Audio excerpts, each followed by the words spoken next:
ఏ బాటైనా పర్వాలేదంట, సమయంతో సాగటమే మన సింపుల్ సిద్ధాంతం.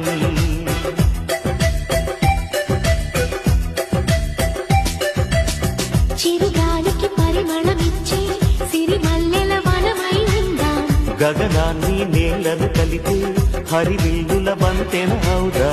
ఆనందం అంటే అర్థం మనమందా, ప్రతి పూట పాటై సాగే హుషారు సరిగమలో.